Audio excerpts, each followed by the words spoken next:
Welcome into our latest Acolyte episode review. This is episode 5 of the 8-part series. We are the Meltdown, going episode by episode to see if this is a series that connects with us, as we will see as well if it's a series that connects with you. Let us know in the comment section below whether or not you're enjoying the Acolyte on Disney+. I am Tim Melton. That is John Lunsford. Tyler Johns here as well. Typically, I start with John Lunsford. This time I want to start with Tyler. We finally get to episode 5. Lots of lightsaber battles, lots of reveals, lots of double crosses, lots of infiltrations, lots of creatures. Was it an episode that you loved to watch on Disney+? Love is a bit strong. I did think that this was probably one of the strongest episodes of the season so far. I thought the fight choreography was solid. I liked the Acolyte's ability to smash lightsabers. I thought that was really interesting. But as far as the twists and double crosses, I thought it was kind of dumb. John, you take some of that same fight choreography that we saw in this episode and you put it in Rogue One with Darth Vader, and people are losing their minds talking about how awesome it is. Absolutely correct. This is a series that deserves to be crapped on. But not everything about this series deserves to be crapped on. The fight choreography was something that stood out as a positive, in my opinion. Did you feel the same way? You can crap on this show all you want to. If you say last night was bad Star Wars, then you're incorrect. Last night was bad Star Wars. No, because lightsaber fights are the focal point. What's the greatest thing in the prequels? Oh, it's Duel of the Fates. It's a lightsaber battle. What do people think of when it comes to Return of the Jedi? It's the throne room, the lightsaber battle. But even... I said the fight choreography is good, but the fight choreography does not make good Star Wars. The characters you do not care about... That was 90% of the show last night. No. You don't care about the characters meeting their demise. That is the biggest sin that any narrative property can have. Nobody really cares about Qui-Gon Jinn dying. That is incorrect. Oh, no. Just anybody talk about when, my favorite Star Wars character is Qui-Gon Jinn. Nobody says that. There are Qui-Gon Jinn fans, yes. Nobody says that. If it's Obi-Wan's a different story. Him dying was extremely weighty in the fandom. Because it was a good lightsaber battle. No, because of the ramifications. Obi-Wan lost his master. Obi-Wan has to take Anakin under his wings because of that whole series of events. Qui-Gon... I don't care that Obi-Wan lost his master. It's about Obi-Wan and Anakin. That's the story. That's what makes it matter for the characters in the show. Yeah, let's not play this comparison game because there's nothing you can properly compare the Acolyte to, I think. I am trying to defend it, and then you try to take the ball and run the whole way. I tried to defend it, and you said, no, it's not good. I said it was good. I'm not saying the show is good. Last night was good Star Wars. I want lightsabers and cool fights and good choreography. And John, who's behind the mask? John, that was good. Everybody just wants to hate this show for the hell of it because it's cool to hate the show. Soul is a Jedi master, and a single brush of the hair with a lightsaber leaves it to where he can't tell apart two twins, and he's a Jedi master. I don't narratively buy that. 100% knew. You know why? Because he says, "Where's your sister?" He has every single time said, "Where's May? Where's May? Where's May?" He paused and said, "Where's your sister?" He 1,000% knows that that's May. Okay, you give this show a lot of down the road credit. Everybody just wants to hate it. No, it sucks. That's why people. I'm not saying it's great, but everybody just wants to hate it for the hell of hating it. There's a mixture. There are people that genuinely they will hate anything Disney produces Star Wars. Correct. Do you feel like I'm that way? Not totally. Do you feel like Tyler's that way? Yes. Wait, whoa. Hang on, no. I defend Rogue One all the time as one of my favorite Star Wars movies. I didn't mind Force Awakens. I liked that one. It was a lot of fun. Didn't really like Last Jedi, though, and that's where I left off. The bailout thing that our biases are preventing us from enjoying this series, when in theory, I believe it is actual quality of the series that is helping us to avoid this. He's pulling a Disney PR move. They keep blaming the fans, too, and not the actual show. I have never once said this show is a good show. Never once have I said that. But last night, I was entertained watching The Acolyte. And and that is all you want when you watch TV is to be entertained. I'm thrilled that you were entertained with this episode. I just want this series to get good. I want it to have quality associated with it. I want to care about the characters I'm watching on screen. And I didn't hardly care about anything I saw. None of the deaths. How many Jedi did we see die in last night's episode, and how many of them, Tyler, did you care about the impact of their death and their demise? We saw maybe 4, closer to a half dozen Jedi die, and I don't really care about any all but one. I feel like it's a cardinal sin of a show to have so much set up to all these characters, or I say so much set up. These are like half-hour episodes. Yeah, there really There's wasn't not a much lot of setup at all. There wasn't a lot of setup last night to care even more about these characters. What is narratively missing? You call it bias, and I call it lazy writing, poor writing, bad character development. I call that for the entire prequel series. I say that everybody says that for the entire sequel series. Most people say it for half the TV shows out there too. So I'm not saying this is good when it comes to that. But you know what? There's still cool lightsaber battles in the original, in the prequels. I mean, there's still good lightsaber battles in the sequels. There's still cool scenes. I still say one of the coolest scenes in all of Star Wars is in The Last Jedi. That movie gets crapped on by the vast majority of people. Doesn't mean it's not cool. Doesn't mean the scene with Rey and Kylo Ren fighting after the ship goes through is cool. It's cool. But like, I'm not saying narratively, oh man, narratively that was deep. Now I like it. No, I was entertained. You knew at the end of the last episode, it was about to go down. They pick it right back up and it goes down right after that. The 90% of the episode is them fighting each other with two pretty gruesome death scenes that were kind of shocking that I'm like, whoa. The fight and death choreography, I started off this and I will stick with it. And there's nothing. It's very good. Watching last night's episode, after every episode, we come in here and everybody's like, oh, did you watch the Acolyte? Yeah, I watched the Acolyte. Yeah, that was awful. That was awful. Okay. That's fair. 0% of that after last night's episode. I watched last night's episode and said, that was entertaining. Okay, I'm energized to watch more TV now. Let's go watch more TV. As usually, because it comes out later, I go to bed after it's done. That wasn't the case this time. I was entertained with it. And I'm not defending the show. Once again, I've never once said, this is a good show. But last night was a good episode. It was entertaining. It was worth watching. And I feel like I'm being agreed with here, but you're saying, no, it's not good. The fight choreography is great. The lightsabers were cool. The effects in, I see where the budget went now after last night. That was all cool, but boy, it sucked. I opened my statement up with, I think this is the strongest episode in the season so far. But it still sucks. Oh, I mean, does it save all of what I've sat through? No, but I'm not saying it did. But if you take it in isolation, I liked the action. Entertained last night? I liked the fights. They were entertaining. You're entertained after watching the show. What else do you want? So I'm not saying the whole thing's a winner. I mean, personally, I would like it to not feel like a fake, deep, fake, complex show, but that's me. And I'm not getting into my feelings about the show necessarily. I'm just saying last night was entertaining. That's all I'm saying. And you're all are saying, yes, last night was entertaining, but boy, what I'm hearing from you is it was disposably entertaining. Did they do good for once? Yes. What I'm hearing from you is that it was disposably entertaining. I watched it. I liked it. I moved on to other things. I don't care anymore. I just want to go on to other things. Guess what? 98% of what we consume entertainment is disposably entertaining. I got it. And my biggest grievance is that nothing that I saw on screen emotionally connected with me. I liked the choreography, and I said from the very get, if you take that same choreography and put it with characters I do care about, I love the choreography just as much both ways. But the outcome of the fights, I didn't care anything about any of these characters. I couldn't even hardly name any of these characters, and I've watched 5 episodes of this now. I still feel like we were robbed of a Wookiee Jedi that we were going to get for the first time. I disagree with that. That we narratively didn't get. That has nothing to do with last night. Look, John, what I'm trying to do is I'm trying to make this series matter. In my own personal viewing experience of it, I want it to matter. I want to care. I want to enjoy it. I want to go in excited about it. But yes, do you hear me saying, oh, we got to watch The Acolyte again tonight? Yes, absolutely. Because that's the way I feel like the series has led its entire audience, almost its entire audience.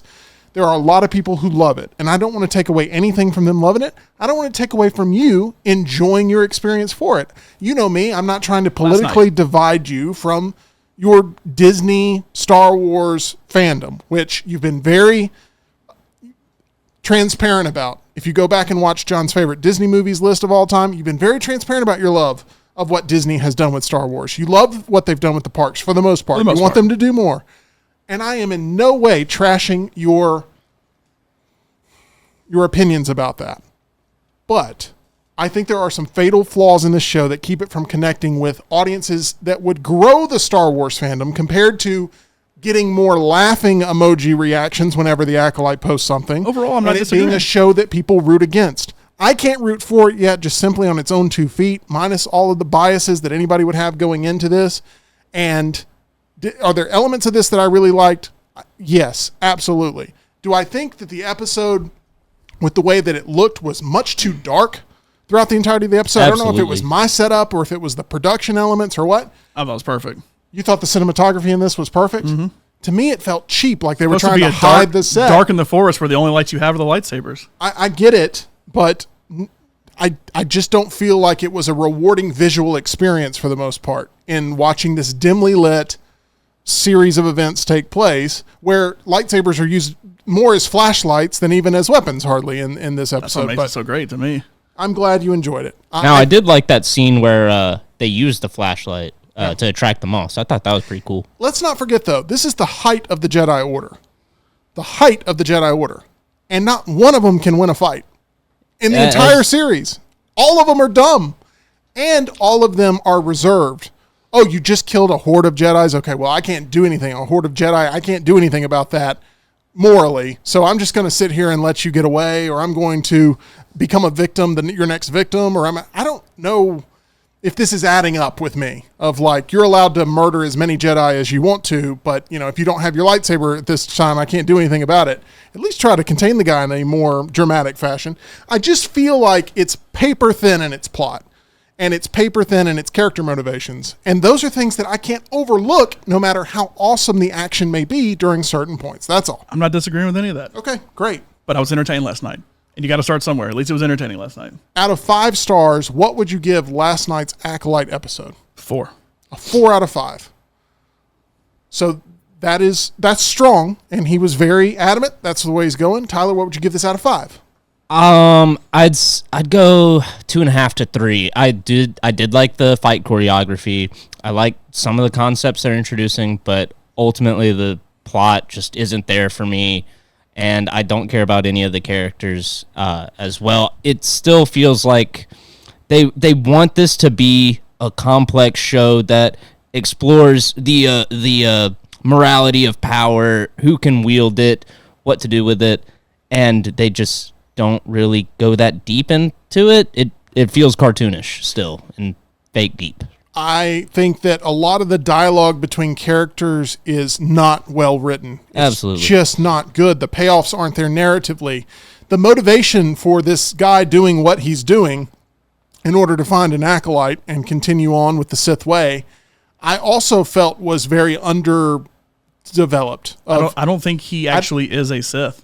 He says, I may be what you would call a Sith. Right. Is what he said to the Jedi. He's not, I am a Sith Lord, you will bow to me in the Sith way. Sorry, I was using his words. Let me ask you guys this. If the entire plot is like revolving around those semantics, though, does it not feel cheap to you guys? Because that would feel cheap to me if he's like, oh, I'm basically a Sith. He's either a not Sith. Really, though. That's not what he said. He's either a Sith or he's a Sith fanboy. But I think he's a lone nut who's a Sith fanboy. Okay, he can be a Sith fanboy. That's fine, but his whole motivation is, I just don't like the way the Jedi does their business, and I'm here to break the rules, so let's fight. Right? Am I missing anything else narratively for his motivation? I don't think so. I don't really need much else for him.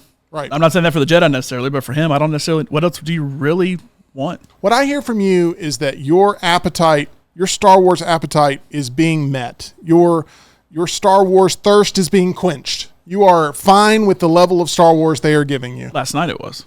Right, last night. And I am not there yet. I'm at a 2 or a 2.5 off of it. You can have really cool action, but if I don't give a care about the outcome, if I don't care about the characters, if I don't care about when they start to speak, being able to think that, it's just so poorly written. I can't get over that yet. I'm trying to. I'm going to continue to watch this series. We're going to go into episode 6. Who knows? Maybe by the end of this, we're all coming around to John's side and we love it. There's a chance.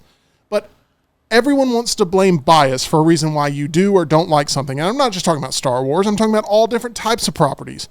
And I'm telling you, I'm not biased with Disney Star Wars. There are things that I absolutely like. I defended The Last Jedi. You think that puts me on the side of those that hate Disney Star Wars? Absolutely not. I really liked Rogue One. I really liked Force Awakens when it came out. What I hate is that Rise of Skywalker derailed the entire momentum that was set up. Some strong choices were made in Last Jedi, for sure, but they weren't followed through. They were trying to do fan service and trying to answer to the internet's complaints and give them every piece of fan fiction that they had already written, repeated back to them in Rise of Skywalker. And that's what threw me off the Disney Star Wars bus more than anything. Book of Boba Fett wasn't strong throughout. Obi-Wan, I felt like, had some major misfires throughout it. I haven't watched Mandalorian Season 3 because I got burnt out. Andor, haven't watched it, got burnt out. Ahsoka, haven't watched it, got burnt out. Came into the Acolyte thinking this will be a nice fresh start. I think a lot of people did. It's the summer season, got more time at home, an event to look forward to, and it has been really weak thus far. Really weak. First off, I would recommend Andor and Ahsoka. It's pretty good. And Mandalorian Season 3. So you're missing the best Star Wars, maybe some of the best Star Wars Disney has done. All of those better than the Acolyte? Well, yeah. Once again, it's not saying much, but yes. And that's coming from the person who is the highest on this show. But I appreciate the honesty. I have never said this is a good show. Andor and Ahsoka are good shows. Andor is a great show.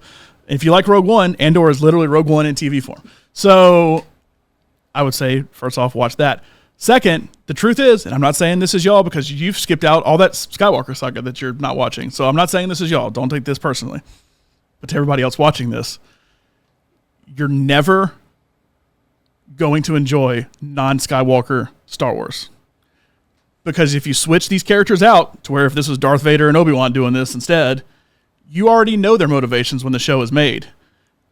They're never going to invest fully into, hey, we're going to do 5,000 things about the Acolyte. We're going to do 5,000 things about the Old Republic or whatever to where you're going to care. And the average person out there, I'm not saying this is y'all, I'm just saying the average person out there wants the same thing.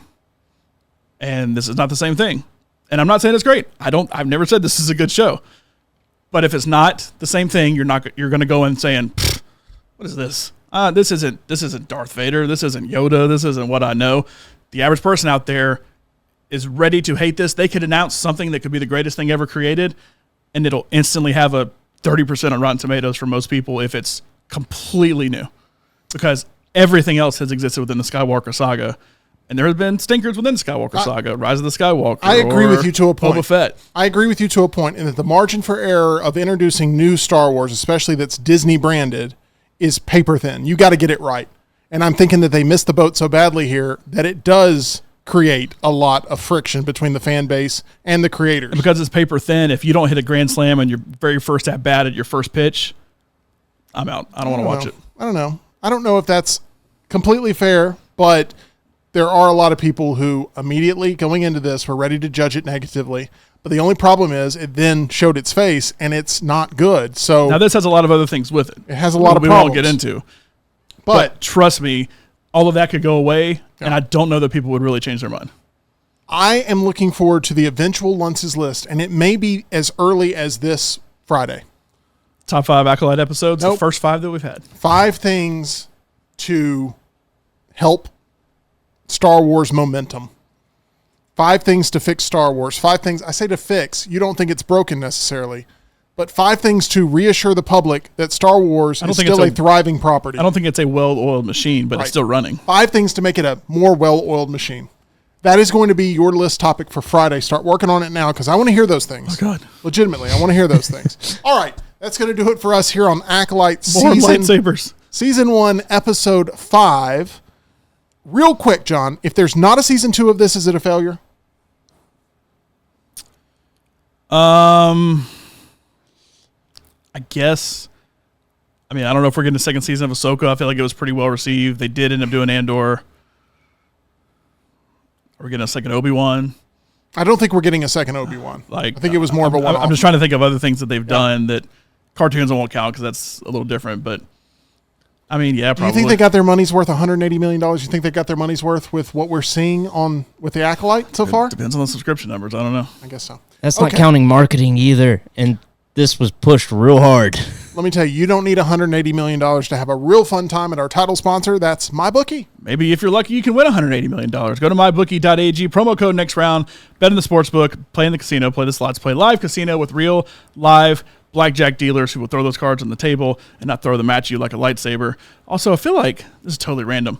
It just popped in my head. Didn't we see in the trailer a force whip or a lightsaber whip of some sort? We did. We did it. I feel like we haven't kept waiting for that to happen last night. That's one thing I was like, I feel like that's got to happen at some point. I don't know when it's going to happen, but anyway, totally random and off subject from mybookie.ag. Go to mybookie.ag, promo code next round. We will see how the Acolyte plays out. We've got 3 more episodes to get to, and we'll be along the way. We also have our House of the Dragon series review, episode by episode. We are visiting with our friend Rockstar as we are watching that all together. So let us know what's up. And let me tell you, it's a very popular time to throw in twin dynamics here, as we had that happen in Game of Thrones, House of the Dragon, episode 2 of season 2 here. We had that happen as a plot line in episode 5 of The Acolyte. Twins are a hot property right now. If you're acting twins, you seem to have a lot of work going for you. One of the shows definitely did it better. We will leave it at that before we get into another verbal discussion and Arnold, battle here. Danny DeVito, yeah. I'll agree with that. Thanks a lot. Guys, let's all be friends here, okay?